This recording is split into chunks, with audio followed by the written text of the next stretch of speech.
नमस्कार, आप देख रहे हैं आज तक। आपके साथ मैं हूं सईद अंसारी। स्वागत है आपका। रात के 10 बज रहे हैं। आप आज तक पर दस्तक देख रहे हैं। जिस प्रदेश में 2.5 महीने के भीतर विधायकों को चुनने का चुनाव होने जा रहा है, वहां रविवार को एक और भर्ती परीक्षा के द्वारा बेरोजगारों को नौकरी देने के मौके का चुनाव नहीं हो पाया। एग्जाम शुरू होता उससे पहले ही रात में कुछ लोगों के मोबाइल पर शिक्षक त्रुता परीक्षा का प्रश्न पत्र लीक होकर पहुंच गया।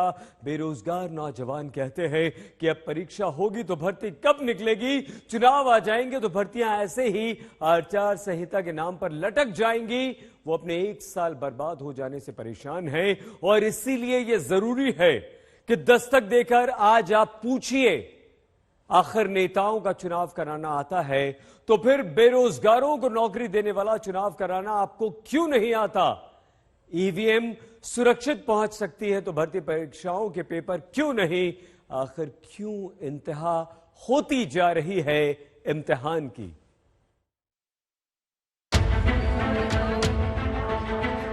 सब जितना 1 बार 2 बार 10 बार 100 बार बीएड बीटीसी जितनी परीक्षाएं हैं, हर परीक्षाओं में यही होता है, पेपर लीक हो जाता है। ये फेलियर किसका है? जो भी कमियां हो रही हैं, सोचिए कैसे व्हाट्सएप हो जा रहा है, कैसे हर पेपर में ही ऐसा हो रहा है कि आउट हो जाता है पेपर। तो पता नहीं क्या है, हर पेपर में यही हाल हो रहा है, हर पेपर आउट हो रहा है। परीक्षा के पीरियड में पहली बार ऐसा हमें लग रहा है कि बीच में आधे घंटे के बाद 1 घंटे के बाद हो गया है पेपर आउट। चलिए सब लोग अब बुकलेट जमा करिए। कुछ दिनों में उत्तर प्रदेश में एक तय तारीख पर चुनाव का ऐलान होगा, तय तारीख पर नामांकन होगा, विधायक चुनने के लिए तय तारीख पर वोटिंग हो जाएगी, फिर नियत तारीख पर चुनावी नतीजा आ जाएगा, फिर तय तारीख पर मुख्यमंत्री मंत्री शपथ ले लेंगे। बस हकीकत यही है, नेताओं का चुनाव होना तय है, सरल है, बेरोजगारों का नौकरी के लिए चुनाव होना अनिश्चित, कठिन। उसी कठिनाई के नए भुक्तभोगी हैं उत्तर प्रदेश में यूं स्कूल से बाहर आते अभ्यर्थी जो घर से दही शक्कर गुड़ चीनी मीठा खाकर आए, वो प्रतियोगी जिनके दिल में निराशा है, मन में हताशा, जो अपने घर वालों को भरोसा देकर आए होंगे कि पापा इस बार एग्जाम निकाल कर रहूंगा, बेटियां बोल कर आई अभी शादी के लिए रुक जाइए पापा, इस बार एग्जाम निकाल लूं तो नौकरी लग जाएगी। शादीशुदा महिलाएं अपने ससुराल में चिरौरी करके आई होंगी कि परीक्षा पास कर लूं तो सब अच्छा हो जाएगा। इस भीड़ में वो बेटी है जिसकी फीस भरने के लिए पिता परेशान रहा होगा, वो बेटा जिसे मोहल्ले में लोग लगातार भर्ती परीक्षाएं लटकने के कारण बेरोजगार कहकर ताने कसते होंगे। इन सबको उम्मीद थी कि रविवार को यूपी शिक्षक पात्रता परीक्षा देकर भविष्य अपना बदल लेंगे। रविवार को परीक्षा दे रहे नौजवानों को पता चला परीक्षा रद्द हो गई, पेपर लीक हो गया। मजाक बनाया, यूपीटीटी का पेपर है, शिक्षक पात्रता परीक्षा है एकदम। हाँ, इससे बढ़िया तो प्राइमरी के स्कूल में अभी ये पेपर हो जाता है। सरकार ने तुरंत एक्शन लिया। एसटीएफ पेपर लीक कराने वालों को पकड़ने लगी। 30 लोगों की गिरफ्तारी हो चुकी है। कहा गया कि इस परीक्षा के अभ्यर्थियों को दोबारा फॉर्म नहीं भरना पड़ेगा। मुख्यमंत्री ने कहा दोषियों के घर वो बुलडोजर चलवा देंगे। जिन लोगों ने ये शरारत की है वे भी सुन लें, कोई कितना भी बड़ा क्यों नहीं होगा, उसके घर में बुलडोजर चलना तय है। दोषियों को जरूर एसटीएफ पकड़ेगी। जल्दी दिसंबर में दोबारा परीक्षा भी करा ली जाएगी। लेकिन यूपी की टीईटी परीक्षा में रविवार को 75 जिले में एग्जाम देने आए 20 लाख बेरोजगार नौजवानों का जो साल बर्बाद होने की आशंका है, उसकी भरपाई कहां से होगी, जहां जल्द अब नौकरी मिलने के सपनों पर ताला लटका नजर आता है।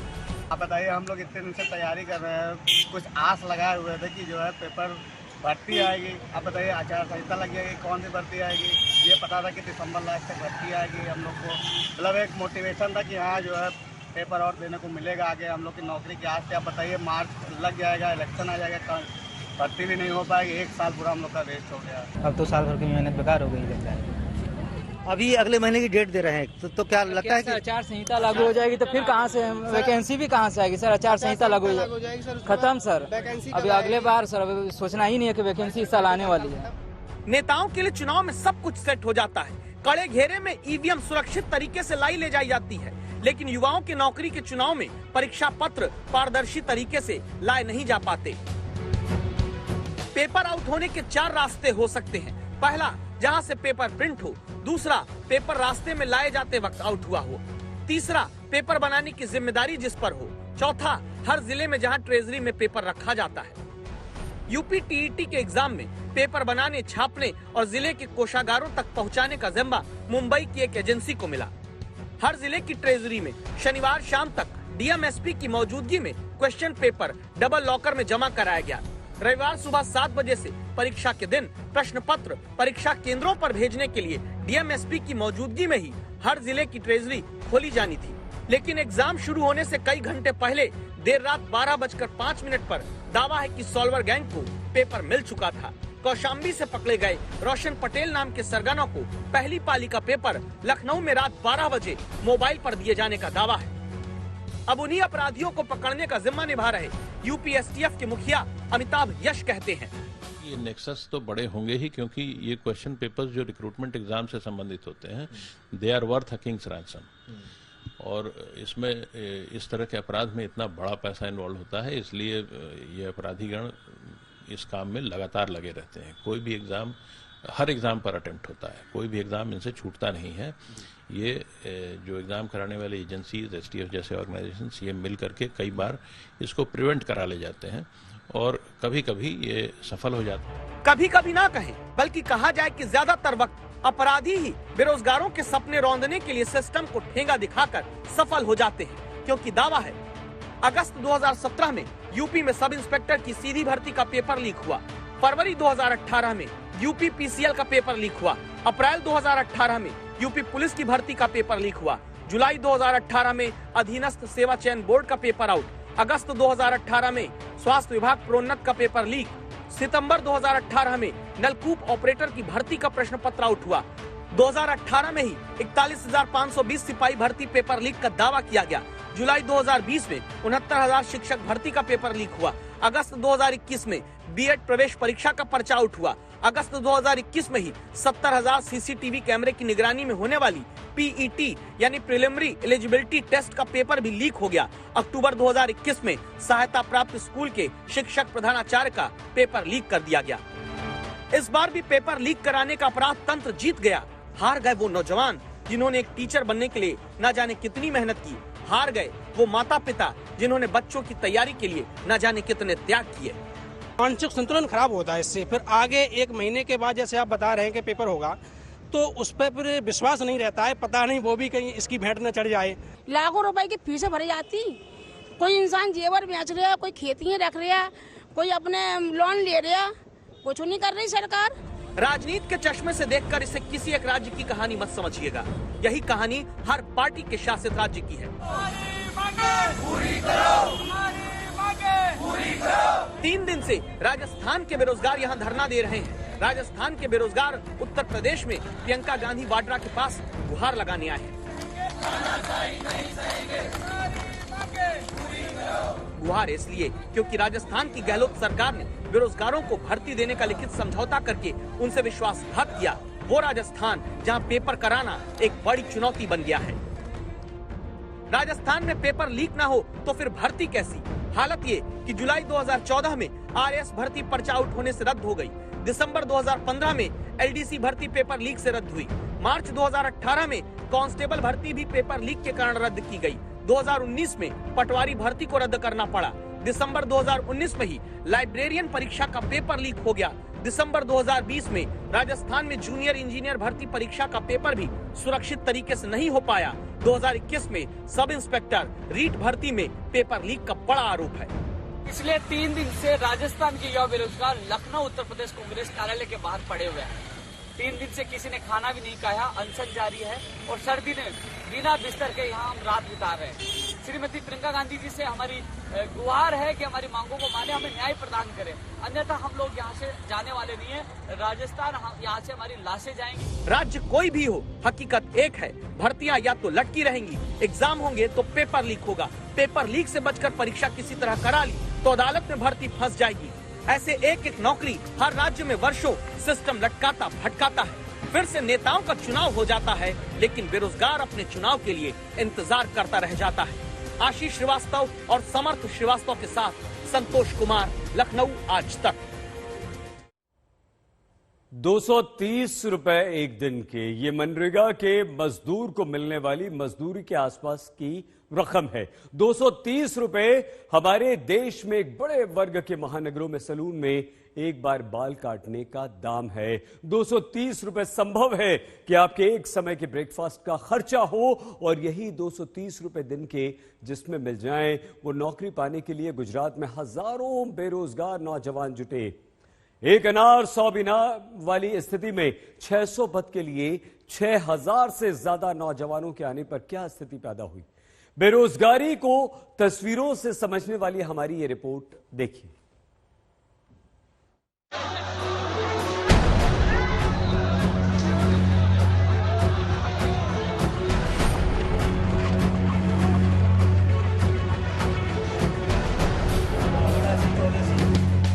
सरकारी इंची टेप बेरोजगार नौजवान का सीना सांस खींचकर और सांस फुलाकर नाप सकता है, लेकिन ऐसा कोई मीटर, ऐसा कोई इंची टेप, ऐसा कोई पैमाना, कोई यंत्र, कोई आविष्कार अब तक नहीं हो पाया जो बेरोजगारी के कारण नौजवानों की जिंदगी में ऊपर नीचे होती सांसों को भी नाप सके। देश में हजारों पद हैं जहां नौजवानों को दौड़ाकर नौकरी मिल जाती है। इस दौड़ में कितनी देर में बेरोजगार दौड़ा ये तो सरकारी अधिकारी नाप सकते हैं, लेकिन एक अदद नौकरी के लिए वर्षों बेरोजगारों को दफ्तरों, विभागों, अदालतों, मंत्रालयों की कितनी दौड़ लगानी पड़ती है। नापने का ना कोई पैमाना बना, ना कोई यंत्र, ना कोई तंत्र।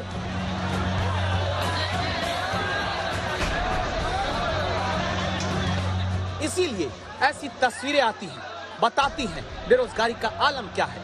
एक भीड़ जिसमें मेमनों की तरह एक दूसरे से सटे इंसान डरे सहमे बाड़े से बाहर निकलने के लिए अपनी बारी का इंतजार करते दिखते हैं, जिनके चारों तरफ रखवाली करने वाले की तरह हाथ में डंडा लिए लोग खड़े हैं। भीड़ जो समंदर की लहरों की तरह किनारों पर आती जाती लहराती हुई सी नजर आती है, जिसे नियंत्रित करने के लिए एक लंबी सी लाठी लेकर सुरक्षा कर्मी उसे चलाता है, लहराता है ताकि ये भीड़ बैठ जाए। लोग गिरे जा रहे हैं, झुके जा रहे हैं, कदम संभाले रहते हैं। डंडा दिखा दिखा कर उन्हें कंट्रोल करने की कोशिश होती है। किनारे खड़ा वाला सुरक्षा कर्मी अब लोगों के हुजूम के बीच आ चुका है, फिर से डंडा दिखाकर भीड़ को बैठाने लगता है।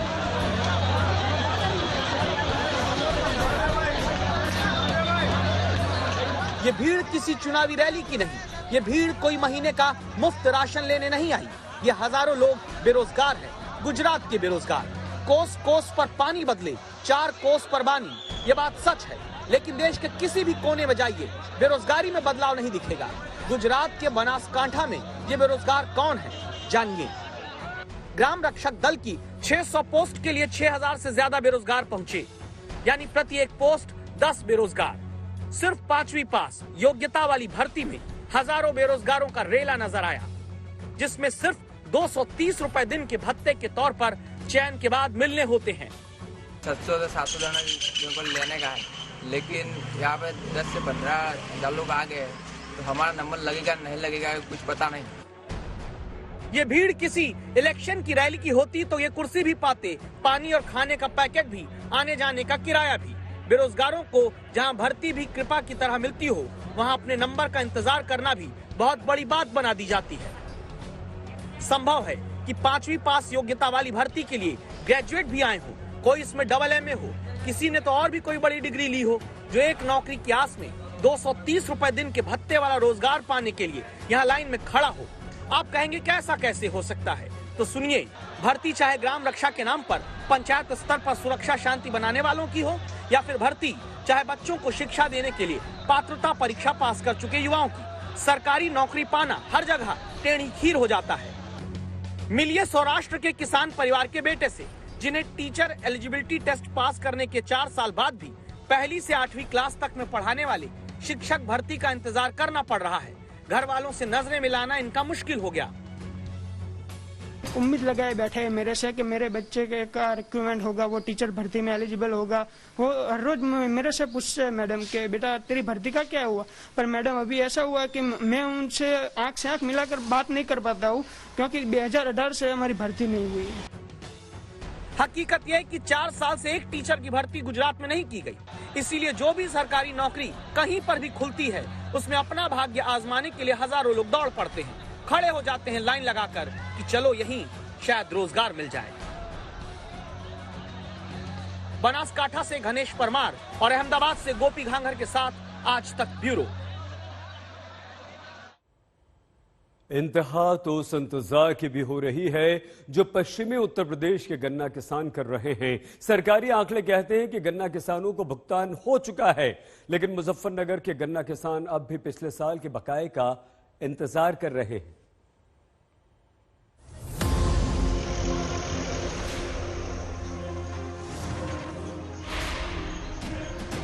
यूं जैसे बच्ची का हाथ पकड़कर घर पहुंचा दिया जाए, दावा इसी तरह गन्ने का भुगतान चीनी मिलों का हाथ पकड़कर सरकारी व्यवस्था किसानों को करा देती है।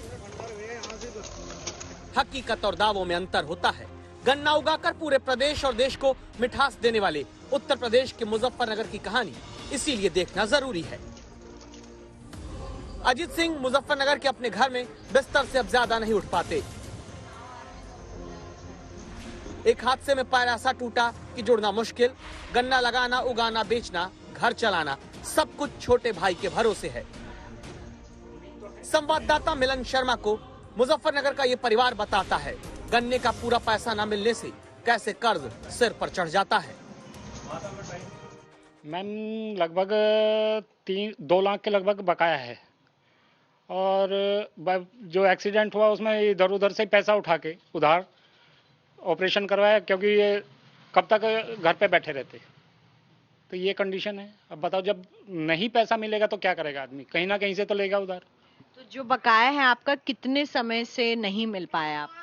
ये पिछले साल का बकाया है मैम, जो अब तक नहीं मिल पाया। नियम और कायदा है कि 14 दिन में भुगतान हो वरना बकाये के दिनों पर ब्याज मिले। दावा है कि इन्हीं कायदों का खिलौना बनाकर चीनी मिलें सिस्टम के साथ मिलकर खेलती हैं। गन्ना किसानों के कंधे से ही पश्चिमी उत्तर प्रदेश सत्ता की मिठास किसी को भी दे सकता है। संवाददाता मिलन और परिवारों के पास पहुंचती हैं। ये घर किसान कौशल वीर सिंह का है। बेटे की शादी करनी है। दावा है गन्ना उगाकर जो मिलों पर पहुंचाया उसका भी 2.5 लाख रुपए बकाया है। बेटे की शादी करने को भी कर्ज लेना पड़ा। 1 साल हो लिया, पिछले साल गन्ना गिरा था। ये ब्लाउज पिछले साल का मिला नहीं, फैक्ट्री बंद हो जाएगी जी ब्लाउज जाकर मिलेगा। ईब के साल का फिर अगले साल मिलेगा। जाक तो ना फीस दी जाती ना घर का खर्च चलता। पेमेंट भी जो दें 1-2 पर्ची का पेमेंट भेजें उसमें 1-2 पर्चियाँ वही अपने घर के खर्च में नून मिर्च में चली जा। गन्ना उगाने में देश में यूपी नंबर 1 है, चीनी उत्पादन में भी। उत्तर प्रदेश में पश्चिमी हिस्सा गन्ना उगाने के लिए जी जान लगा देता है। उसी गन्ने से बनी चीनी और गुड़ दोनों आपके शहर से आपके घर तक पहुंचते हैं। सरकारी आंकड़ा कहता है कि 2018-19 और 2019-20 में गन्ना किसानों का फुल पेमेंट हो चुका है। 2020-21 में 88% और 2021-22 में 162% भुगतान की बात सरकारी फाइलें कहती हैं। लेकिन मुद्दा सिर्फ बकाया नहीं, गन्ने के बकाये पर बेटों की बेरोजगारी भी किसानों को खाए जाती है। घर कैसे चलेगा? बड़ी मुश्किल तो चला हुआ है। एक भैंस बंध रही है, अपना थोड़ा बहुत दूध बेचे, अपना काम चला रहे। और तो कुछ है ही नहीं, कुछ भी रोजगार, बस मुश्किल ही हो रहा सब काम। ये बात सच है कि गन्ना किसानों का भुगतान पहले के मुकाबले बढ़ा है, लेकिन इस हकीकत से भी तो इनकार नहीं किया जा सकता कि 14 दिन में पूरा पैसा जहां मिल जाना चाहिए वहां अब भी महीनों इंतजार किसान को कराया जाता है। पश्चिमी उत्तर प्रदेश का सिसौली गांव राकेश टिकैत और नरेश टिकैत का गढ़ जरूर है, लेकिन यहीं से जो किसान आंदोलन उत्तर प्रदेश में शुरू हुआ वहीं पर हर साल गन्ना किसानों को शर्मिंदा होना पड़ता है।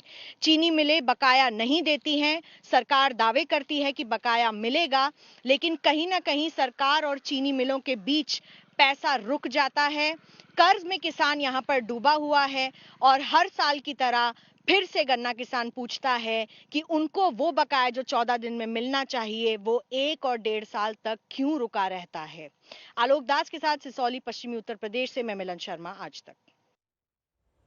सारी दुनिया इस समय कोरोना वायरस के सबसे खतरनाक वेरिएंट ओमिक्रॉन से डर और दहशत में है। प्रधानमंत्री नरेंद्र मोदी ने भी आज देश को इस नए संकट से सतर्क रहने की हिदायत दी।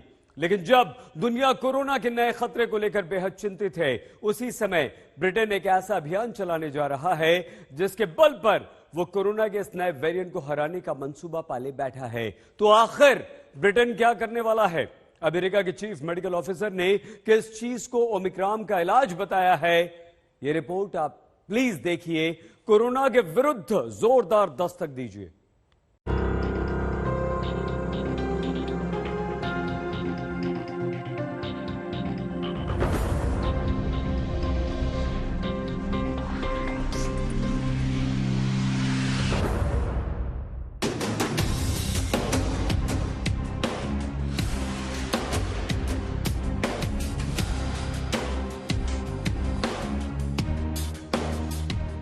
आपके टीवी स्क्रीन पर यह तस्वीर दुनिया को दहशत में डालने वाले उसी कोरोना वेरिएंट ओमिक्रॉन की है जिसने सारी दुनिया का सुख चैन छीन लिया है।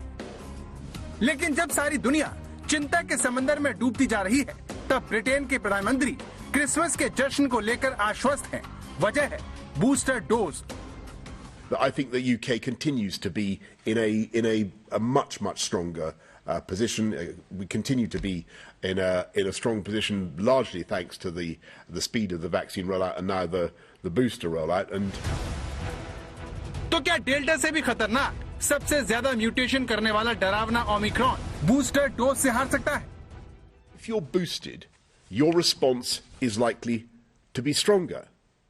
So it's more vital than ever that people get their jabs and we get those boosters into arms as fast as possible. Booster dose की शरण में जाने वाला ब्रिटेन अकेला नहीं है। अमेरिका बहुत पहले ही बूस्टर डोज के फॉर्मूले पर काम कर रहा है।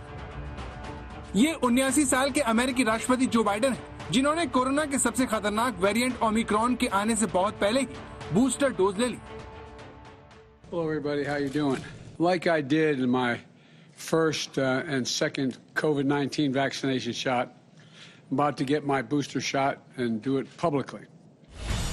अमेरिका हो या फिर बाकी पश्चिमी देश, सभी की कोशिश बूस्टर डोज के सहारे कोरोना के खिलाफ खुद को मजबूत करने की है। अमेरिका और बाकी देश ये सब कुछ डॉक्टर एंथनी फॉसी जैसे महामारी विशेषज्ञों की सलाह पर ले रहे हैं। डॉक्टर एंथनी फॉसी ने ओमिक्रॉन पर जो बाइडेन के साथ बैठक करने के बाद इस बात पर जोर दिया कि अगर वैक्सीन की दोनों डोज ले चुके लोगों को बूस्टर डोज लग जाए तो ये कोरोना के खिलाफ सबसे पुख्ता सुरक्षा होगी। A lot of whether or not we're headed into a bleak or bleaker winter is really going to depend upon what we do.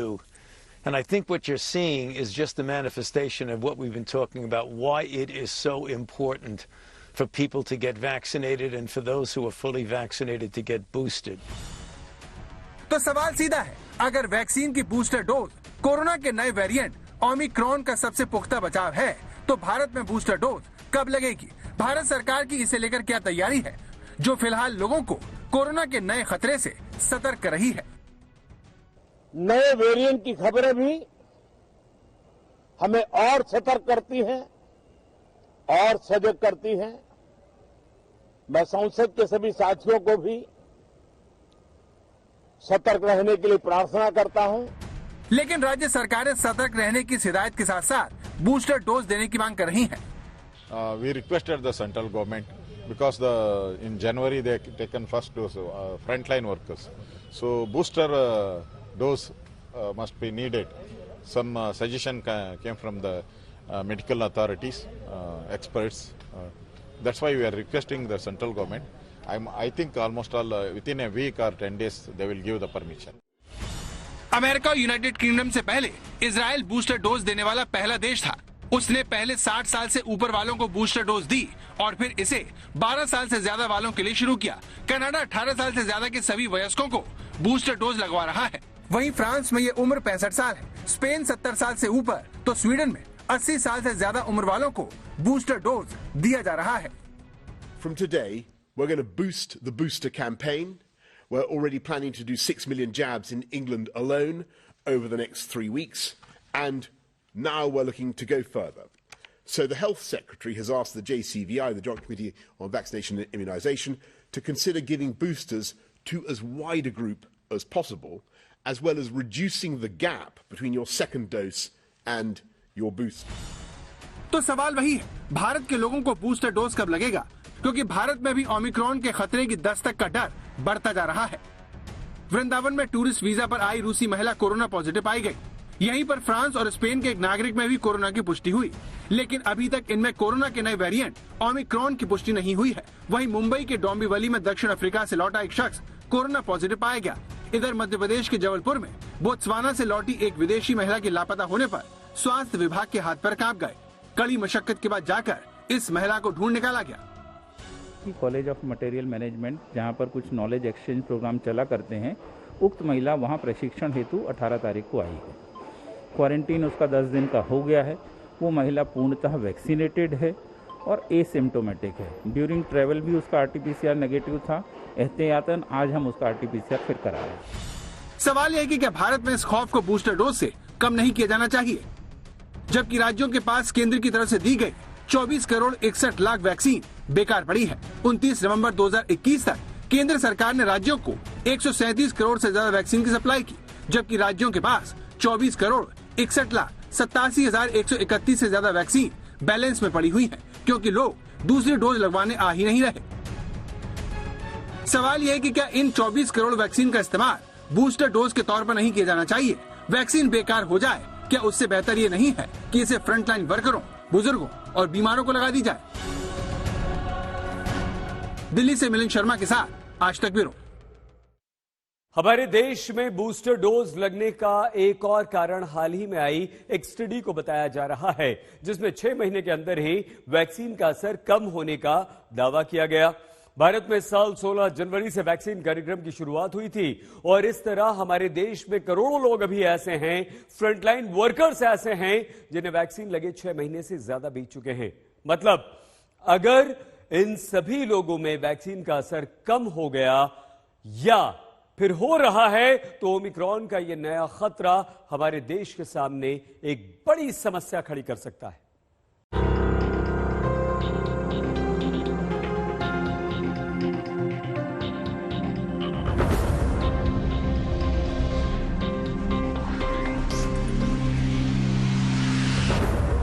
UK ने तकरीबन 22 के करीब लोगों को 100 में से दिए हैं बूस्टर्स अभी तक।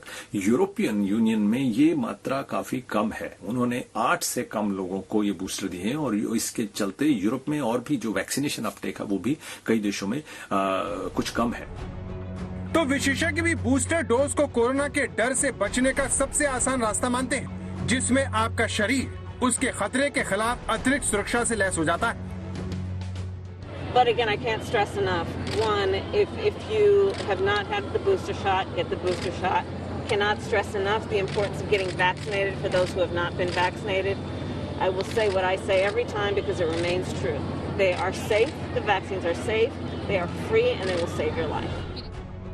वैक्सीन की बूस्टर डोज लगवाने का एक बड़ा कारण हाल ही में वैक्सीन के असर के कम होने को लेकर आई कई स्टडी है, जिसमें दावा किया गया कि वैक्सीन की दोनों डोज लगने के 6 महीने के भीतर ही वैक्सीन का असर 80% तक कम हो गया। शायद इसीलिए दुनिया भर के अमीर देश अपने लोगों को वैक्सीन का तीसरा डोज बूस्टर के तौर पर लगवा रहे हैं। जो भी बूस्टर्स के रिलेटेड जो डेटा उभर कर आ रहा है उसमें क्लियर है कि बूस्टर्स हम हेल्प कर रहे हैं डेल्टा वेरिएंट से जो वेव्स आ रही हैं उसको उनको रोकने में, उनको कम करने में।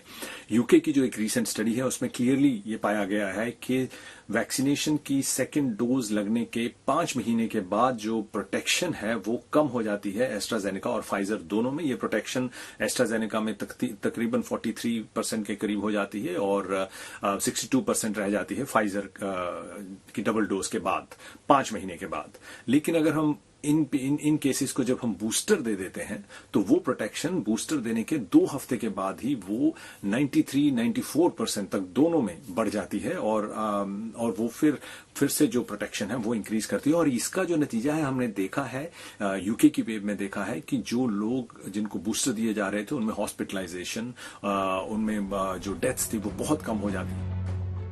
तो बूस्टर डोज के जरिए दुनिया भर के देश कोरोना के खतरे को कम करने में लगे हैं। इसके लिए इन देशों ने अपने यहाँ दूसरी डोज और बूस्टर डोज के अंतराल को भी कम कर दिया है। गौर करने वाली बात यह है कि जिस दक्षिण अफ्रीका से कोरोना का एक खतरनाक वेरिएंट निकला है, वहाँ की सरकार भी अब वैक्सीन लगवाने को अनिवार्य करने जा रही है।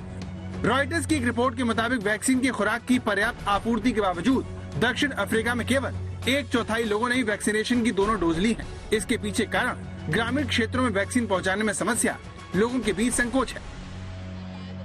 दक्षिण अफ्रीका में वैक्सीन को लेकर सिर्फ झिझक नहीं है, बल्कि यहाँ पर लोग इसका बाकायदा विरोध भी कर रहे हैं। ये ऐसे ही एक विरोध की तस्वीर है जिसमें स्वास्थ्य कर्मियों को इन लोगों की अज्ञानता से उपजे गुस्से का शिकार होना पड़ा।